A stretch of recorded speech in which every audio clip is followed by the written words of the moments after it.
Welcome to our channel. இப்போ நீங்கள் பார்க்க போகிறது கோவக்காய் கடலை பருப்பு பொரியல். இது ரொம்ப டேஸ்டியாக இருக்கும்.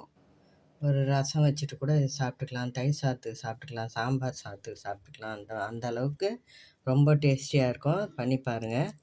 இது எண்ணெய் ஒரு 2 டேபிள் ஸ்பூன் ஊற்றிட்டு, கடுகு சோம்பு தாளிச்சிட்டு, ஒரு 6-7 பல் பூண்டு நல்லா நசுக்கி அதில் போட்டுடணும். கருவேப்பிலை ஒரு 4 போட்டுட்டு நல்லா வதக்கிட்டு, அதுக்கப்புறம் ஒரு வெங்காயம், ஒரு தக்காளி, ஒரு மீடியம் சைஸ் இருந்தால் போதும், அதை போட்டு வதக்கிட்டு, அதுக்கப்புறம் இந்த கோவக்காவை போட்டு வதக்கிடணும். வதக்கிட்டு கடலைப்பருப்பு ஒரு கைப்பிடி கடலைப்பருப்பு போட்டுட்டு, மஞ்சத்தூள், வெறும் மிளகாத்தூள், உப்பு இது போட்டு கோவக்காயை இன்னும் கூட கொஞ்சம் நல்லா வதக்கிட்டு, அதுக்கேற்ற தண்ணி ஊற்றி மூடி வச்சிடணும். மூடி வச்சுட்டா ரொம்ப டேஸ்டியான கோவக்காய் கடலைப்பருப்பு பொரியல் ரெடி ஆகிடும்.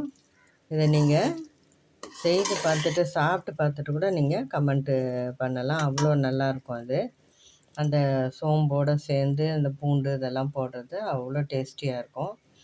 இது நல்லா வெந்து வந்துச்சு. நல்லா வேக வச்சுட்டு ட்ரை பண்ணிடணும். நல்லா இந்த மாதிரி பண்ணிட்டா நல்லா தயிர் சாதம், சாம்பார் சாதம் எல்லாத்துக்கும் நல்ல சைட் டிஷ்ஷாக இருக்கும். இல்லை சப்பாத்திக்கு கூட நம்ம இதை தொட்டு சாப்பிட்லாம். அந்த அளவுக்கு நல்லாயிருக்கும்.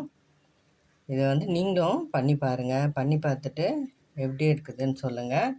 இந்த வீடியோ பிடிச்சிருக்கோன்னு நம்புகிறேன். பிடிச்சிருந்தா லைக் பண்ணுங்கள், ஷேர் பண்ணுங்கள், எங்கள் சேனல் சப்ஸ்கிரைப் பண்ணுங்கள். தேங்க்ஸ் ஃபார் வாட்சிங்.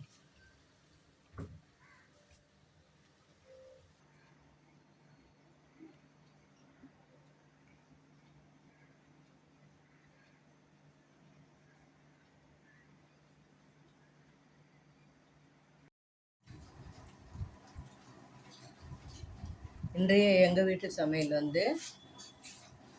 ஜம்மன் முருங்கைக்காய் சாம்பார் சூப்பராக. இது கோவக்காய் கடலைப்பருப்பு பொரியல்.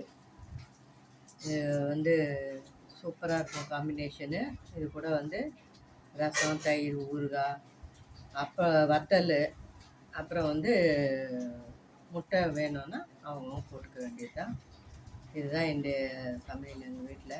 இது உங்களுக்கு பிடிச்சிருக்கோன்னு நம்புகிறேன். தேங்க்ஸ் ஃபார் வாட்சிங்.